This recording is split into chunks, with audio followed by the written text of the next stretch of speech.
The movie starts off with a taxi cab traveling through a large bridge. The date is December 31st, 2014. The cab glides through the streets from Chinatown to Marine. After a halt, from within comes out a woman, Adaline Bowman, going by a new alias, Jennifer Larson. We skim through the pages of her hauntingly interesting life. The scene opens with Adaline knocking on the door opened by a young man who asks her to be silent as his father is sleeping. Adaline agrees courteously and walks in. Closing the door behind her, Adaline looks at her new identity, impressed with her new fake identity which seems very real. The man asks Adaline. He asks her why she chose to be 29. After all, she seems way younger than that. Adaline smiles but refuses to answer, hands him a stash of money, and walks away complimenting him. Adaline warns him about forgery and its repercussions. Being far from law enforcement, she praises the young man's talent and goes away in the same cab. She enters her apartment and calls out for her small dog. You can see beautiful sketches and the excitement her dog feels as he sees her come in. We get a glimpse of an old typewriter and her wedding picture which seems really old. Letting the sunlight hit, she sits down on the floor planning to move somewhere, describing the vast beautiful place to her dog. She leaves her apartment again and grabs a taxi to go to her workplace where she chats with her coworker about her plans for New Year's Eve. She's handed a box of old tapes to look through by her coworker which she happily accepts. Running her fingers through the old archive tapes, she finds an intriguing one, a 1906 tape. She decides to watch it in secrecy, closing down all the blinds and the doors. She looks at the black and white video of carriages and newsletters and reminisces about her childhood. Adaline was born in 1908 and was an only child to her parents, Milton and Faye Bowman. When she was 21, walking through a construction site with her mother, she met a young, handsome gentleman. Just a couple months later, they get married and she soon gives birth to a beautiful baby girl. Just 8 years later, her husband dies in a construction mishap, leaving Adaline devastated. Sometime later, when Adaline drives to her parents' house, something magical happens. For the first time ever, snow fell in her country. But then, something terrible happens. Adaline's car skids and falls down the road into a deep lake. The sudden attack caused her body to stop breathing and slow her heartbeat. Soon after, her temperature falls and her heartbeat stops. A couple minutes later, lightning strikes the vehicle where her body is stuck in. The effects are threefold. Cataclysmic lighting occurs from the water. The lightning defibrillates her heart and brings her back to life. Not only that, she becomes immune to the ravages of time. Her DNA is compressed so as to stop her aging. Adaline remembers her beautiful memories of the past but suppresses the pain. She credits her non-aging appearance to a healthy diet and exercise, but we all know otherwise. When asked about it, she quickly deflects the topic, never meeting her acquaintances ever again. But the suspicions increase after police don't believe her when she gets caught in a minor traffic inconvenience. She flees the town and goes back to where she was born as a clerical assistant. She researches her condition day and night. After no result, she is convinced that there's no explanation for her condition. She soon gets caught by the Federal Bureau because of this and is forcefully taken away in a car. As they prepare to take her away in a plane, she escapes from the trunk and runs to her daughter, telling her never to talk about Adaline again. She promises her daughter to come back and love her, but circumstances are difficult at the moment. She gives her a ring as a sign of love and moves away, changing her name and residence every decade. For 60 years, she keeps doing this and plans to move again to a new place. After a moment of weakness, she leaves her workplace through all the painful memories and goes back to her house. She only has one friend who just so happens to be blind, much to her convenience. The friends plan to meet and Adaline gets ready at a party. At the party, Adaline sees a photo of herself long from the past, but her looks are just the same.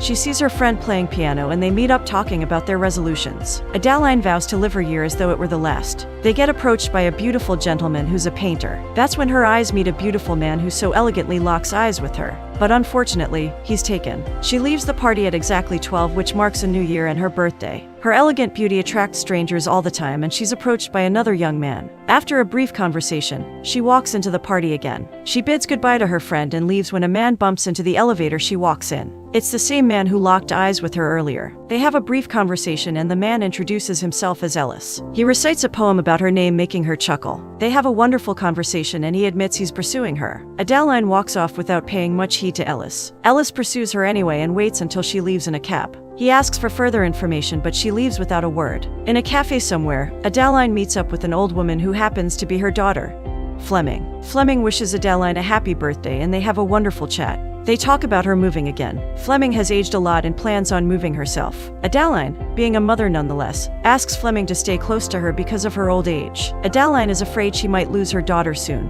The very next day, as Adaline is working, A writer is said to come to the library she works at and donate most of his books. The writer is none other than Ellis. Fate makes them meet again. He gives her some books and says he noticed her walk out of a meeting. They have a conversation about donations and Adaline is asked to take a photo. She cordially declines, but Ellis doesn't take no for an answer. He then asks her on a date instead of the photograph, but Adaline is too hesitant. She finally agrees. For their date, they go to a cave-like place. The cave is home to make sunken boats that Ellis preserves. It's fascinating and Adaline is mesmerized. Adaline tries to leave, but Ellis stops her to have lunch. Adaline declines and Ellis walks her back. She tells Ellis she's moving away soon. Ellis tells a funny joke and she's impressed. She agrees to one more date with Ellis. Adaline, as Jennifer Larson, asks for another nominee for her bank account in her bank. On the wall, she sees the photo of a man she once did business with in the past some years ago. She had invested in Xerox many years ago, which has definitely paid off well. As she's getting a new name, she sets herself up as a co-signer on her bank account under a new name. Later that night, Adaline meets up with Ellis for their second date in his apartment. They talk about his unfinished apartment, which requires plaster and paint. Slowly but surely, their connection further increases. He cooks for her and they have dinner together. They play jazz and drink wine. Ellis explains to Adaline about his father who rose to fame by discovering a comet that should have passed Earth, but it didn't. They are still hopeful for the comet to pass and look for it every year. Ellis and Adaline have a great time and flirt engrossed in each other's words. They sit by his window where Ellis tells her the first time he saw her. It was magical and enigmatic. They spend the night in each other's arms. Adaline falls for Ellis after years and years of running. He becomes her solace. The next morning, Ellis is on the phone having trouble with the work call in Portuguese. Adaline rapidly fires off some Portuguese on his phone and leaves. While going to work in a taxi, Adaline has a flashback to an unknown man fiddling with an engagement ring.